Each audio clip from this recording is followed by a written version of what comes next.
कि वो भी फौज में आए हैं, फौज को एज ए रिजर्विस्ट ज्वाइन करें। इसका वहां पर विरोध कर रहे हैं।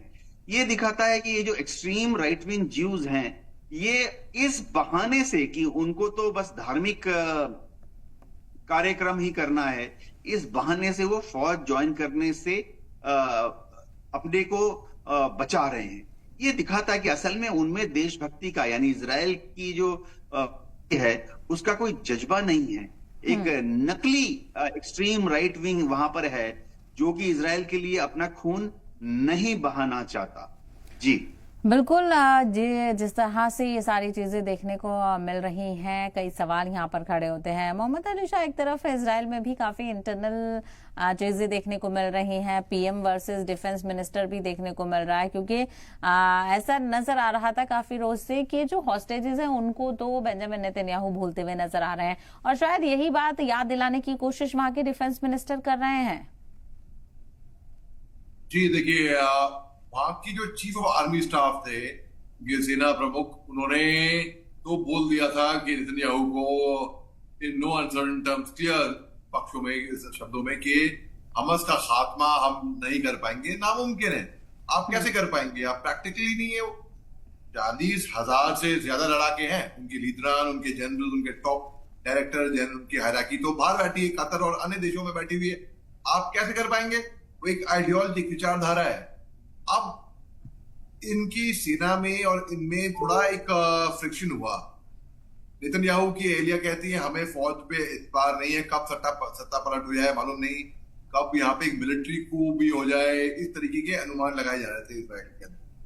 देखिए, इजराइल की जो आईडीएफ है उसके अंदर फिलिस्तीनी भी है कुछ, और वो ऐसा नहीं देखते कि भाई हमको काला पट्टी में, क्या अगर उनको फौजी कार्रवाई करनी पड़ेगी वो फौजी कार्रवाई करेंगे, सिंपल सी बात है, ऑर्डर्स फॉलो करेंगे वो। तो फौज कहीं पे भी हो, बहुत प्रोफेशनल आर्मी होती है, मगर जिस तरीके का रवैया मैं देख रहा हूं अभी, जिस तरीके से इजराइल में हो रहा है, तबातोड़ हमले कर रहे हैं वो सिविलियंस पे, ये बोल के कि हम हमास का खात्मा करना चाहते हैं, ये नामंजूर है। और इंटरनेशनल कोर्ट ऑफ जस्टिस ने इनको वॉर क्रिमिनल, युद्ध अपराधी का करार नहीं दिया है, केवल इतना कहा था कि रफा बॉर्डर पे हमला मत कर देना। अमेरिका ने भी यही कहा, लेकिन फिर भी जाकर इन्होंने रफा बॉर्डर पे हमला करा। और अभी अनुमान लगाया जा रहा था कि हो सकता है कि हम सीज फायर के करीब हैं, क्योंकि मोसाद जो इनकी इंटेलिजेंस एजेंसी है उसने कहा था कि भाई हो सकता है कि अभी हमास बंधन छोड़े, हम बात करें। लेकिन मुझे लगता है कि जब भी एक सीज फायर ट्रूस का एक अग्रीमेंट प्रस्ताव रखा था अमेरिका में, इसमें मिस्र की प्लेयर, कतर वो भी की प्लेयर नहीं था, इनका जिक्र था ही नहीं इसमें। तो आप जब पीस पैक की बात करते हैं, आप सारे प्लेयर्स को, सारे जो एक्टर्स हैं, सारे स्टेक होल्डर्स को आप मेज पर लाते हो और तब आप बात करते हो। ये दो के प्लेयर मिसिंग थे। तो इजराइल बार बार, इजरायली उसके अंदर, इजराइल के अंदर भी बाय द वे लोग खुश नहीं है, प्रोटेस्ट हो रही है इजराइल के अंदर ही।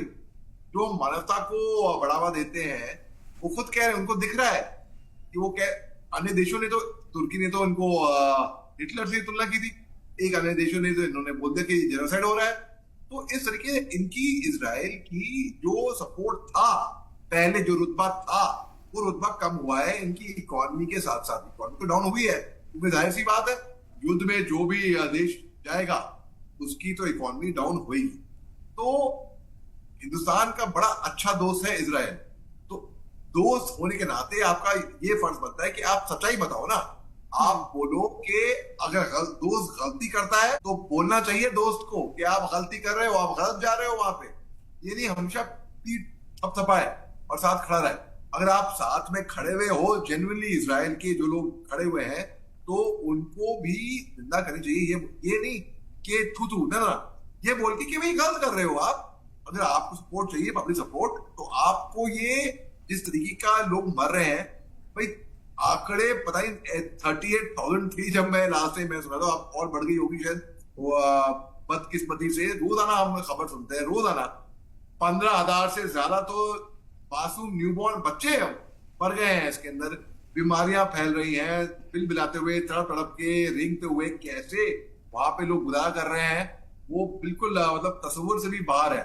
वाकई में खाक में लिथड़े हुए, खून में हिलाए हुए, जिस्म निकलते हुए, अमराज के तरुणों से भी बहती हुई गलते हुए नसूरों से।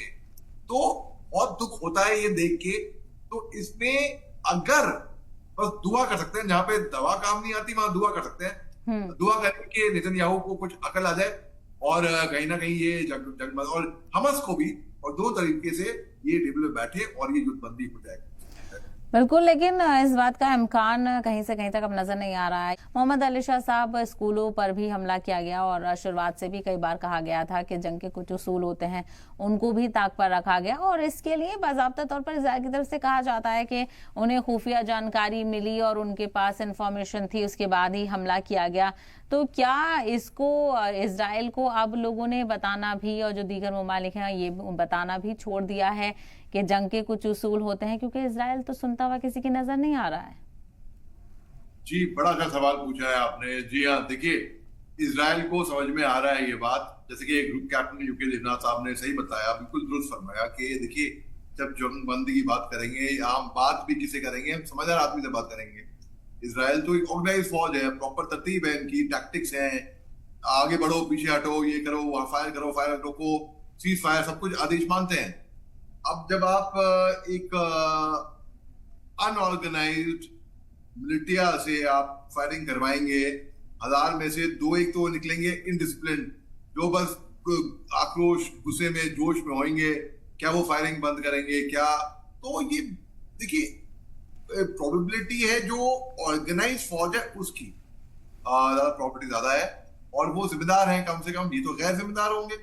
तो ये बात इजराइल को समझ में आ रही है, अच्छे समझ में आ रही है, वो मालूम है ये बात। लेकिन इजराइल की जो लीडरशिप है, नेतन्याहू, वो उनको तो जितना लंबा जंग खींचो बस उतना लंबा उनकी कुर्सी रहेगी, परमानेंट उनकी कुर्सी है, सिक्योर्ड है।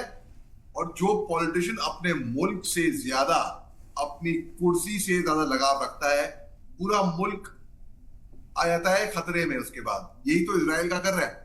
इजराइल की तरक्की हो रही थी, अच्छी खासी इकोनॉमी इजराइल की डाउन हो रही है, कोई पर्सनल बात नहीं है, लेकिन इजराइल की आवाम के बारे में सोचिए। जो फिलिस्तीनी जो मर रहे हैं उनकी इजराइल को वैल्यू नहीं है, ये बात तो साबित हो गई है।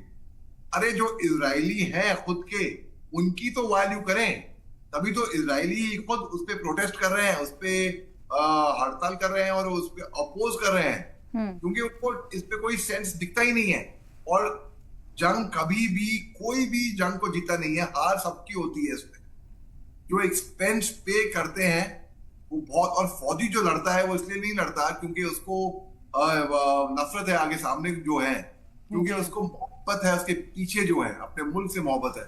यहाँ पे तो फौज नहीं, इजराइल सिविलियंस का खात्मा कर रही है, तो कोई भी फौज खुश नहीं होगी सिविलियंस का खात्मा करके। हम भी फौजी रह चुके हैं, हम प्रोफेशनल किलर्स नहीं थे भाई, हम फौजी, हम सोल्जर्स थे। अक्सर फौजी से एक सवाल बाहर सिविल में पूछा जाता है कि आप फौज में थे, क्या आपने कभी किसी को मारा है? जानते, ये अक्सर बहुत कॉमन क्वेश्चन है, ये सिविलियंस पूछते हैं। तो अक्सर फौजियों का जवाब ये होता है, ये एक ऐसा सवाल है जिसका जवाब मैं आपको नहीं दूंगा, चाहे कुछ भी हो जाए, चाहे हाँ चाहे ना, ये बहुत पर्सनल सवाल होता है। बिल्कुल जी जी, बहुत बहुत शुक्रिया आप दोनों का इस हवाले से बातचीत करने के लिए, अपना कीमती वक्त देने के लिए।